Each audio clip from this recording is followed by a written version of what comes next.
Hello everyone, welcome to this video, welcome to LLB वाला and welcome to another episode of Daily Legal News। तो चलिए बिना time waste किए discuss करते हैं आज की इंपॉर्टेंट अपडेट्स को। और बहुत ही ज्यादा इंपॉर्टेंट अपडेट्स हैं, इनको आप मिस बिल्कुल भी मत करिएगा। तो चलिए बिना समय गवाए स्टार्ट करते हैं वीडियो को। तो गाइस जो पहला अपडेट निकल के आ रहा है वो सुप्रीम कोर्ट और इलेक्ट्रॉनिक वोटिंग मशीन से रिलेटेड निकल के आ रहा है। अब देखिए आपको पहले थोड़ा मैं बैकग्राउंड दे देता हूं। तो गाइस एक एनजीओ है जिसका नाम एसोसिएशन फॉर डेमोक्रेटिक रिफॉर्म्स है। ये बहुत ही फेमस हमारा एनजीओ है इंडिया का, जो इलेक्शन रिफॉर्म्स के लिए डिफरेंट पीआईएल्स करता रहता है सुप्रीम कोर्ट में। तो इस एडीआर ने with some other lawyers petition डाली थी सुप्रीम कोर्ट में कि ये जो इलेक्ट्रॉनिक वोटिंग मशीन होती है, जो इलेक्शन में वोटिंग के दौरान यूज होती है, और वोट डालने के बाद जो voter verifiable paper audit trail जिसको हम लोग वीवीपैट स्लिप कहते हैं, जो कि जब आप वोट दोगे तो वहां नीचे से स्लिप जाएगी, आपको 7 सेकंड्स के लिए वो दिखती है, ये वेरीफाई करने के लिए कि हाँ आपने जिसको वोट डाला था वो उसी के पास गया है। तो यहाँ पे इशू ये निकल के आ रहा था कि ये जो ईवीएम में जो आप वोटिंग करते हो, इसके बाद जो वीवीपैट स्लिप्स होती हैं उसको पूरी तरह से 100% उसको मैच नहीं कराया जाता है। तो इस एसोसिएशन ने यही पिटीशन डाली थी सुप्रीम कोर्ट में कि एक कॉन्स्टिट्यूएंसी में रैंडम 5 पोलिंग बूथ्स को मतलब वो सेलेक्ट करते हैं और उसी में जाके वो लोग वेरीफाई करते हैं ईवीएम और वीवीपैट स्लिप्स को। तो यहाँ पे इस एसोसिएशन का कहना था कि इसको सिर्फ इतने स्मॉल स्केल पे ना किया जाए बल्कि 100% ईवीएम वेरिफिकेशन करना चाहिए। तो गाइज ये इनकी याचिका थी और इसके अगेंस्ट में इलेक्शन कमीशन ऑफ इंडिया का यही कहना था, जो हमेशा वो कहते हैं कि हमारा जो सिस्टम है, हमारी जो ईवीएम है वो टेम्पर प्रूफ है, उसमें आप कोई भी हैकिंग नहीं कर सकते हो और जो ईवीएम बताता है वो बहुत ही एक्यूरेट इन्फॉर्मेशन होती है। तो यहाँ पे 100% वेरिफिकेशन की बिल्कुल जरूरत नहीं है, क्योंकि अगर आप 100% ईवीएम वेरिफिकेशन को अगर आप अलाउ कर दोगे ना तो ये वही चीज हो जाएगी कि जो हम लोग आजादी के बाद पेपर बैलेट सिस्टम पे जो वोट डालते थे वही वाली बात हो जाएगी। ईवीएम का कोई मतलब नहीं रह जाएगा। पूरी दुनिया डिजिटल होते जा रही है और इंडिया एक तरह से ऐसा हो जाएगा कि पीछे आ जाएगा समय में, क्योंकि जब ईवीएम में जितने वोट्स पड़े आप उसको पेपर ऑडिट ट्रेल से आप उसको मैच करोगे तो इससे अच्छा है ईवीएम को आप हटा ही दो। जब आपको पेपर वाला सिस्टम करना है तो आप पेपर बैलेट सिस्टम को लाके वापस से फिर वैसे ही पुरानी वाली वोटिंग करवाइए। लेकिन इसमें भी काफी सारी दिक्कतें आती है, उसको आगे वीडियो में डिस्कस करेंगे हम लोग। तो ये गाइस था बैकग्राउंड। अब चलिए जजमेंट जान लेते हैं कि सुप्रीम कोर्ट ने इस याचिका में क्या कही। तो गाइस इस केस से मेनली 3-4 इश्यूज निकल के आए थे। पहला इशू ये था कि ये जो वोटिंग का सिस्टम है उसको रिवर्ट बैक कर देना चाहिए टू पेपर बैलेट सिस्टम जो पहले हुआ करता था। दूसरी बात ये है कि वोटर जब भी वोट देता है, जो वीवीपैट स्लिप होती है जो नीचे उसको दिखती है, फिर वो नीचे 7 सेकंड्स के बाद गिर जाती है, वो स्लिप उसको हाथ में दी जाए। और तीसरी बात ये है कि जो ईवीएम में व्यक्ति वोट करता है और जो वीवीपैट स्लिप्स होती है उसको 100% टैली करना चाहिए और वेरिफिकेशन करना चाहिए। और चौथी चीज ये है कि जो कोड ऑफ इलेक्शन रूल्स है उसका रूल 49MA जो है उसको चेंज करना चाहिए। तो ये मेन 4 इनके इश्यूज थे। हालांकि सुप्रीम कोर्ट ने ये चारों के चारों ये जो डिमांड्स थी उनकी सबको रिजेक्ट कर दिया है। अब गाइस ये जो बेंच थी ये 2 जज बेंच थी, justice Sanjay Khanna and justice Dipankar Datta. इन्होंने अपने दोनों मतलब सेपरेट जजमेंट्स दिए हैं, हालांकि दोनों कंकरिंग है। अब चलिए जान लेते हैं कि जजमेंट में आखिर इन लोगों ने कहा क्या है। पहली बात तो गाइस सुप्रीम कोर्ट ने ये कहा है कि 1 मई 2024 के बाद जितनी भी सिंबल लोडिंग यूनिट्स होती है जिसमें सिंबल्स को लोड किया जाता है उन सबको बहुत ही ज्यादा सिक्योर कर दिया जाएगा, जैसा कि एक ईवीएम को रखा जाता है बिल्कुल एक स्ट्रॉन्ग रूम में। और इसके अलावा ये जो SLU है सिंबल लोडिंग यूनिट, इसको बिल्कुल अच्छे से सील करके रखा जाएगा। जो कैंडिडेट है या फिर उनके जो रिप्रेजेंटेटिव है उनका उस पर साइन भी होना चाहिए। और रिजल्ट के डिक्लेरेशन के बाद ईवीएम को जैसे 45 डेज तक रखा जाता है बिल्कुल उसको सील्ड करके, वैसे ही ये जो सिंबल लोडिंग यूनिट होने वाली है इसको भी 45 डेज तक कम से कम रखना होगा। इसके बाद गाइस जो दूसरी बात कही गई है वो ये कही गई है कि जो कैंडिडेट है, मान लीजिए अगर वो किसी दूसरे कैंडिडेट से हार जाता है तो उसके पास ऑप्शन होता है कि जो ईवीएम है उसको अगर लगता है कि इसमें टैंपरिंग हुई है या हैकिंग हुई है तो वो क्या कर सकते हैं, वो एक रिटन एप्लीकेशन दे सकते हैं to the election commission of India, ये कहते हुए कि मुझे लग रहा है कि इस इलेक्शन में धांधली हुई है मेरे साथ, तो मुझे ये जो ईवीएम से इनकी चेकिंग करवानी है। तो जो जिस भी कॉन्स्टिट्यूएंसी से वो खड़े हुए थे, जहां से वो हारे हैं, उसकी 5% ईवीएम्स को वो चेक करवा सकते हैं। हालांकि इलेक्शन के रिजल्ट के 7 दिन के अंदर उनको ये चीज करनी होगी।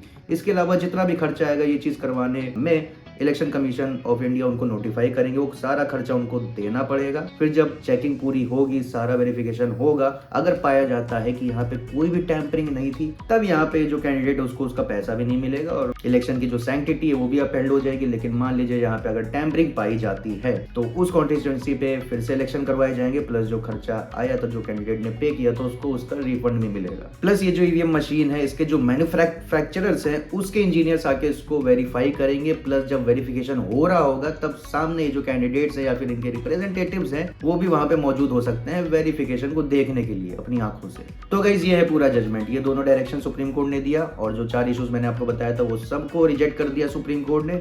प्लस सुप्रीम कोर्ट ने ये भी कहा है कि हम सिटीजन्स को कोई भी जो इंस्टीट्यूशन या कोई भी प्रोसेस हो रहा है अगर तो उसको ब्लाइंडली डिस्कस करने की जरूरत नहीं है। अब देखिए मेरा इससे कहने का मतलब ये है कि आपने वो कहावत सुनी होगी कि अगर आप कोई भी झूठ को अगर 100 बार बोलोगे तो वो सच बन जाता है। तो कुछ ऐसा ही केस यहाँ पे भी है गाइस।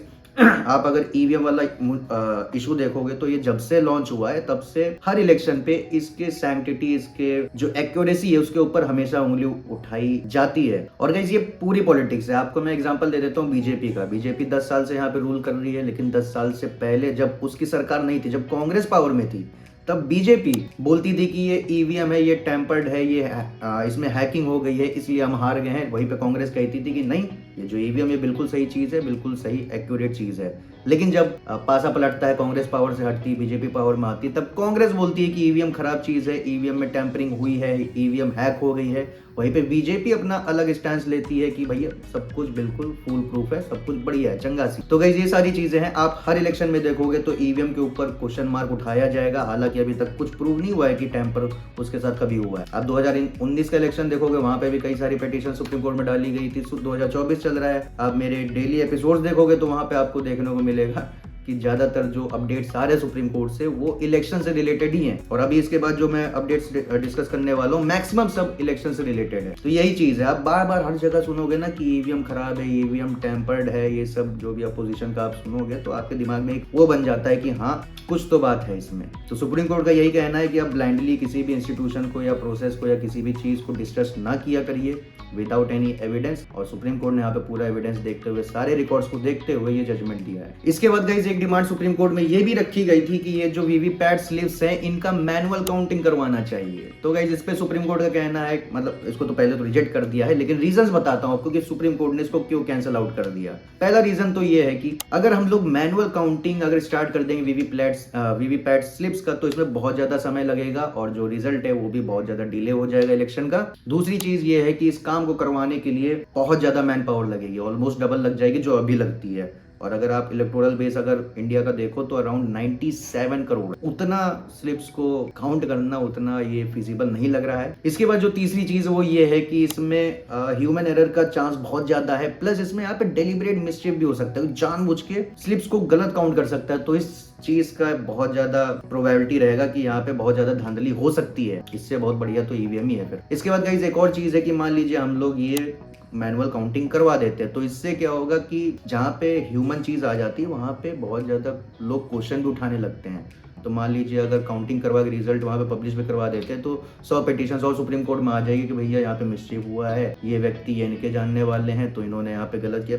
आप समझ रहे हो मैं क्या कहना चाह रहा हूँ। और गाइस एक रीजन ये भी है कि ईवीएम के ऊपर हमेशा से एलिगेशन लगते हुए आ रहे हैं कि भाई वो टेम्पर्ड है, वो हैक्ड है, वो बिल्कुल रिलायबल नहीं है। लेकिन हालांकि आज तक कुछ भी ऐसा प्रूव नहीं हो पाया है। तो सुप्रीम कोर्ट का ये भी कहना है कि जब किसी चीज का एविडेंस ही नहीं है कि ईवीएम सही से नहीं काम कर पा रही है तो हम लोग ये जो इतना ओल्ड सिस्टम है मैनुअल काउंटिंग वाला उस पे क्यों हम लोग रिवर्ट बैक करें। तो ये चीज है गाइस ईवीएम वीवीपैट से रिलेटेड। आई होप आपको समझ में आया होगा ये अपडेट। अगर कुछ और आपको अगर पूछना है तो कमेंट सेक्शन बताइएगा।